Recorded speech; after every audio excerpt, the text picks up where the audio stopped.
Hey guys, Wayne here. Today we are going to be installing my new to me, propane cook stove. There's a few steps, not really that difficult. The stove has already been converted, so I won't be able to show that, but maybe one day I'll be able to do that. But I'm just going to install it. I've already got the old stove moved out of the way, and I'll show you the stove and then we'll get into the steps. Okay, so here's my new to me propane cook stove. As you can see, it's nothing fancy, but it'll do the job. Just got 4 burners. It's electric in the sense that it's got an electric ignition, so it doesn't have a standing pilot. When you turn the valves on, and I'll show you this when I get it hooked up, it'll have like a little striker that just kind of once it does that, it'll light the flame, and there you go. These are much safer and more efficient on gas. But there's the cook stove, and right there is where it's going. So let's go ahead and get started. Okay, so before you do any kind of gas project at all, the first thing you need to do is shut off the tank. So I don't care if you have shut-off valves on your system or what, before you break that line for any reason, shut the gas off to the tank.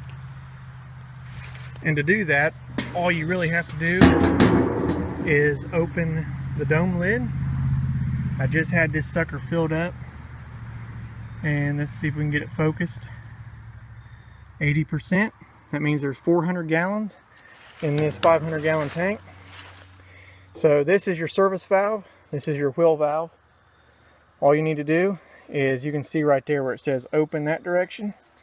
Well, we're going to close it. Close that all the way down, crank it down pretty decent, and there you go, your gas supply is shut off. Okay, so I am going to be running a 3/8 inch copper line, and I'm going to be using a 5/8 inch paddle bit. So basically anywhere in here you can drill, but we've got a problem. That sucker right there, 220 volts. What you want to do there is make sure that your electric is shut off at the breaker. I've already done that, so we're good, but I know that the wire actually runs that direction. I'm going to drill right here into the corner. I'm going to get as far or as close to the wall as I can, just because I want to be able to scoot the stove back as far as I can. So what we're going to do now is just drill a hole straight down through.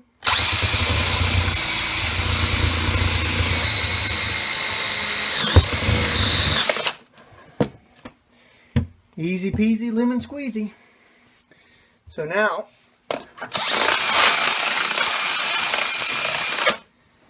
it's time to put the line in. Okay, so what we're going to do is stick the line straight down through. Now some people would rather come up with it, but I don't want to do that. I want this coil right here on the inside, and I'll tell you why here in a minute. So we're going to shove that down through as far in it as I can get it.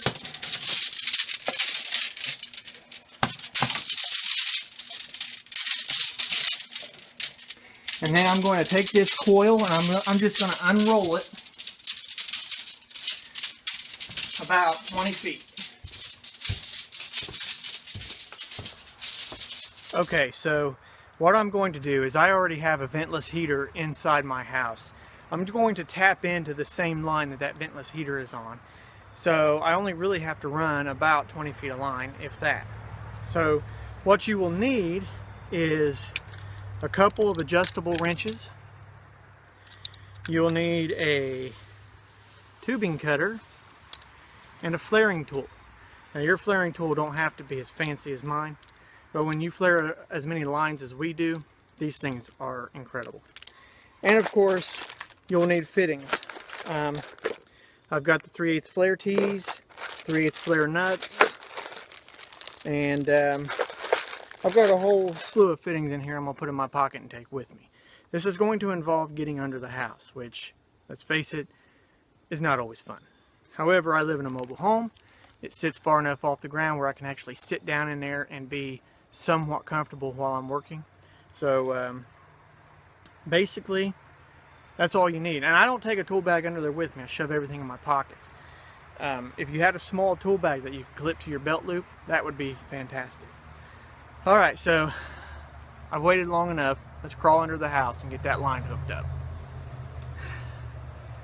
Alright, so I made it under the house. Now, I'll admit, it's a lot easier now that I'm skinnier. Skinnier, not skinny. But it's still, wow. Okay, so this is my main line that is coming from my ventless wall heater. This is my line that is coming from my cook stove. Now, the reason that's so tight is I only wanted so much out, because what this will do is once I get the flare on, that line will stay up off the ground. That's the only reason I did that. Copper line can stay right on the ground as long as you don't run it through lime or limestone or anything like that, because it'll deteriorate the copper.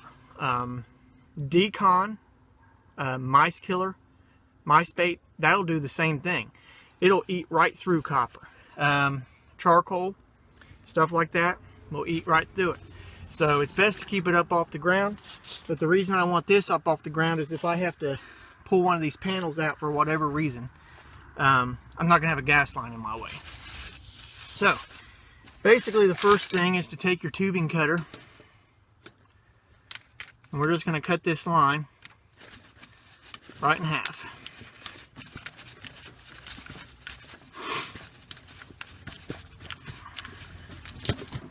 Just like so.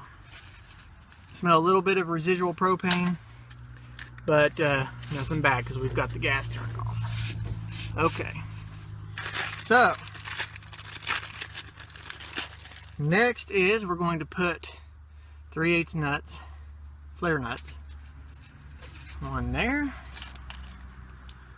and one there. Take our handy dandy flaring tool. Now these flaring tools come preset with 3/8, 1/2 inch, 1/4 inch. I think it goes all the way up to 5/8. These are really handy to have if you're doing a lot of gas work with copper. Okay, so we just set that down right there. Clamp her down.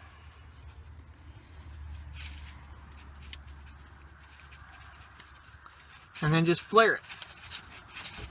And it'll stop when it's ready.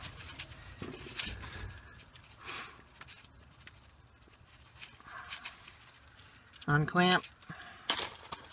Check your flare. Now that's a pretty flare. Now your flare nut will pop right up on there like that. Now we're going to do the same thing on this end.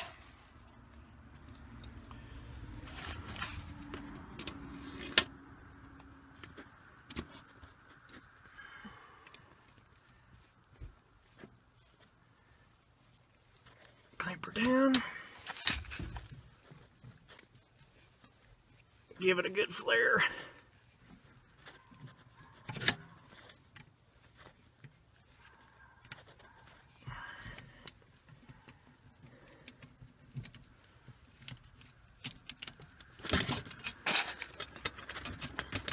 Check your flare.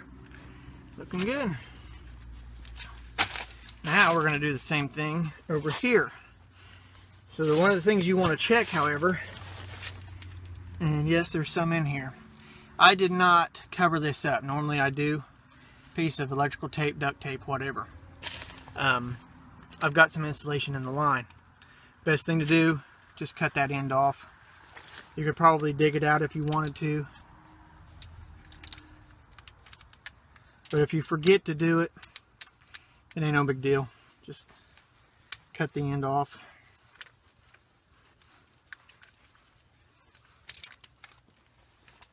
There we go. And we're going to put a flare nut on that end. And it got a little bent. Let me reposition here. There it goes. Slide it on and repeat the process one more time.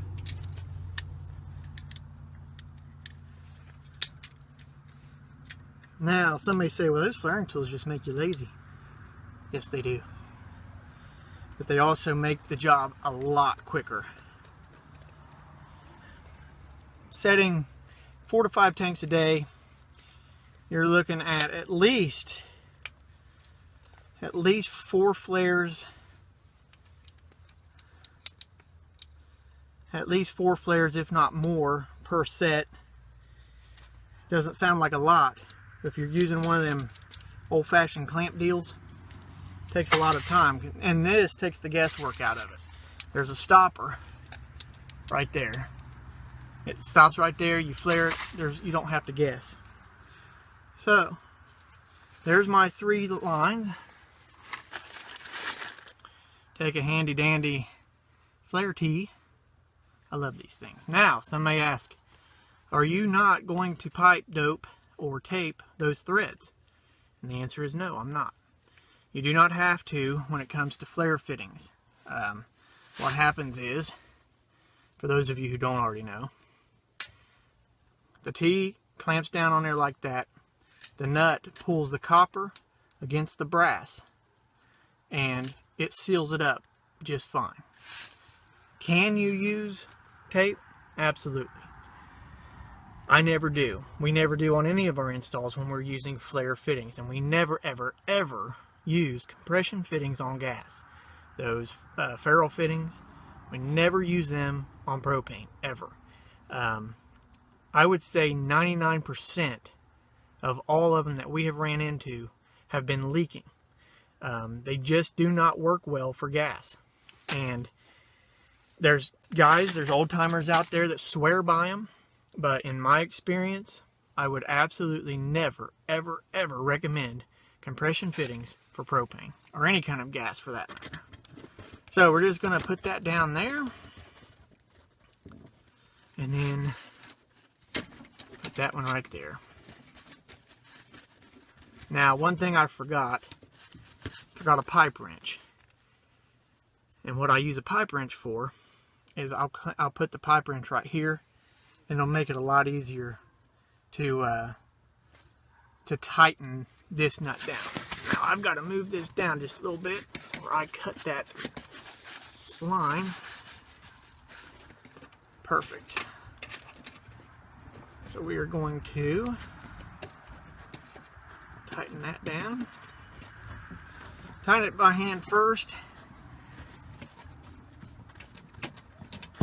Let me reposition. Let me get this on here. I'll reposition the camera. Okay, so I've got these all hand tight. What I'll do with these two is I'll kind of tighten them up against each other. I'll let them do the work. Get that one on there. Get that tight. As tight as possible anyhow. Okay. Then I will take this one on this end. And what I'll do is just pull the 2 wrenches together without dropping them, hopefully. And just pull them on itself, just like that. Sorry about the camera. It's not a very good place to try to film anything. Okay, those 2 should be tight enough. Now comes the fun one. If you don't have your pipe wrench, what I normally use, what you can do is, usually what I like to try to do is come up under here, if you can. Basically all you're trying to do is hold this from this end coming up. So I'll try to hold that there and just kind of go back with it. And it's not working the way that, there it goes.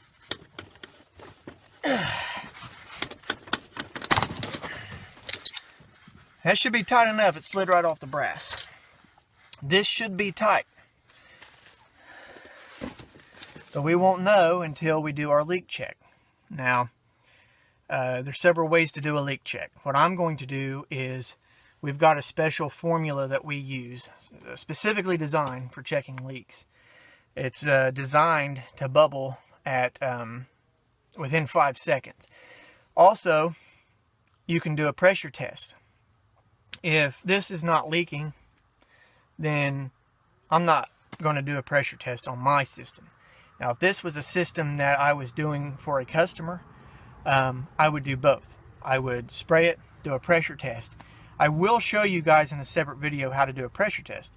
One of the reasons is I forgot to bring home a gauge with me. But I'm confident in my work that I know this isn't going to be leaking, because I'm going to spray it, obviously. But I will show you how we do a pressure test eventually, whenever I'm able to bring a gauge home. But yeah, so this is it. This is done unless it's leaking. The copper here is up off the ground. Perfect. It's out of the way. No harm underneath here to go crawling. This main line has been here for a good 6 years. 6 years, I think, is when I put that in. So, and it's going strong as ever. So I'm fairly confident that this is going to work just fine. So, my rear end is hurting now from sitting on these rocks, so it's time to go back inside and hook up the rest. Okay, so I know somewhere out there in YouTube land, among the vast millions of people that watch the internet, somebody out there is going to tell me that I'm doing this wrong. It may be wrong from where you're at. Where I'm at, this is just fine. There's going to be questions. One, why are you using copper, not black iron? One, it's easier to work with. It is cheaper to work with. And black iron is just not among my strong suits. I can do it. I don't have a threader or anything like that. And I can't afford to have it cut and threaded the way that I want. Copper is accessible. It's easy. And it works just fine. Two, are you going to put a shutoff valve back here? No, I'm not. And the reason being is a shutoff valve, to me, is an easy, convenient way to shut the gas off in the event of an emergency. If my cook stove has an emergency, let's say the cook stove's on fire, I am not going to pull the cook stove out, try to reach down and grab the shutoff valve. I'm going to run out to the tank, shut the gas off at the tank. Some may say, well, yeah, but it makes it easier to work on your appliances if you have a shutoff valve, which is true. However, anytime you're doing any kind of work, period, on your system, the gas should be off. Your whole entire system should be off. Think safety. And another thing you may ask, are you not going to use a flex line? And my answer to that is no. I don't like flex lines behind a cook stove. I've seen them fail too many times. They're great for other things, but for a cook stove, I'm not a fan. I don't like it. So what I'm going to do is take the copper. I'm actually going to put a couple coils right here. What that's going to do is allow me access to pull the cook stove out, and it'll spring out, and when I go to push it back in, it'll go back in. That's what I do. If a customer requests a flex line, the customer gets what they want. If they request a shutoff valve, then they'll get a shutoff valve. But this is my house, my setup. I don't want any of that. To me, this is a lot safer and easier, and I don't want any complications back here. I don't want a shutoff valve here that has two fittings that could start leaking and then me not know it or anything like that. I want one solid line coming up from the floor into the control valve. That's all I want. So what we're going to do now is I'm going to cut a piece of copper, give me a good length, roll this up, and then we'll get the cook stove hooked up.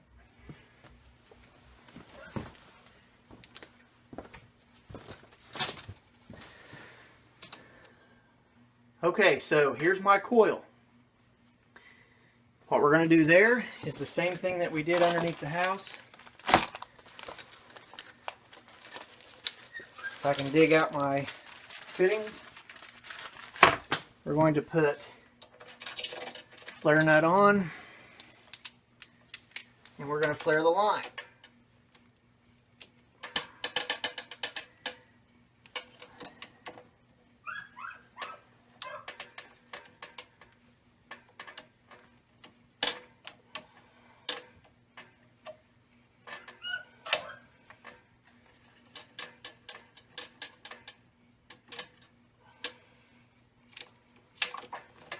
Okay.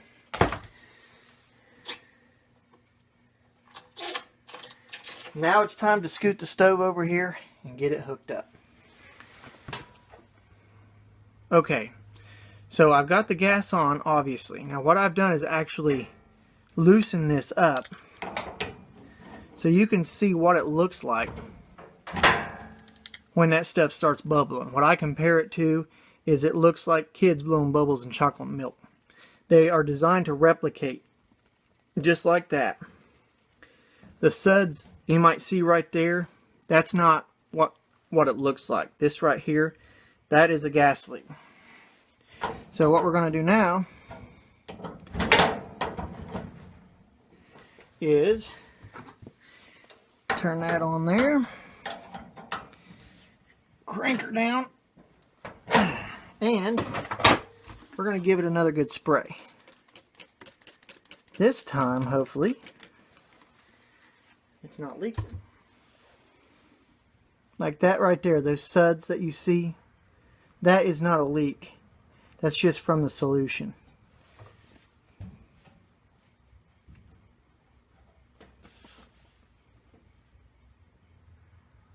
And in my humble opinion, we are leak free. So let's get the cook stove shoved back and then get her fired up. Okay, so I wanted to show you this coil.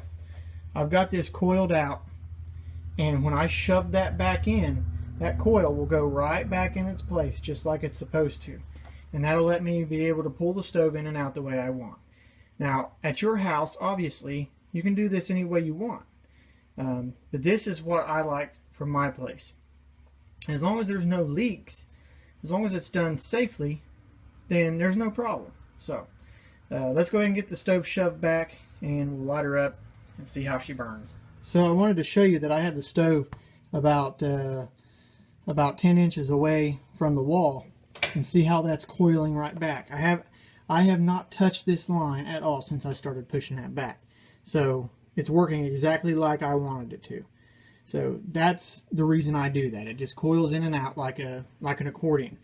Flex lines I've seen just break, and years after they've been put in, we've had to replace a lot of them because of leaks. I just don't like that. So that's what I do. Okay, so what we're going to do now is we're going to just turn our burners on. Best thing about cook stoves is you don't have to bleed the line out from back there. You can bleed it out right here. So you're going to turn it on high, hear that clicking, and wait for the gas to push the air out of the line, and then that should just fire right up.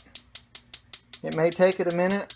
It could take it a couple of minutes, as a matter of fact. And there you go. Now you're cooking with fire. Beautiful blue flame. Let's go ahead and do the back one. Oh, nice. Now we're going to do that one.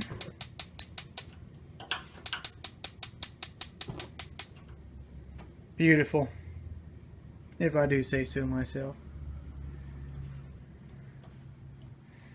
Now, I've said in previous videos, this cook stove used to be my grandma's. She had a problem with it at Thanksgiving one year of the oven not lighting. Now, I hooked it up at her house and looked at it, and it lit just fine. I think maybe what had happened is the igniter is possibly going out.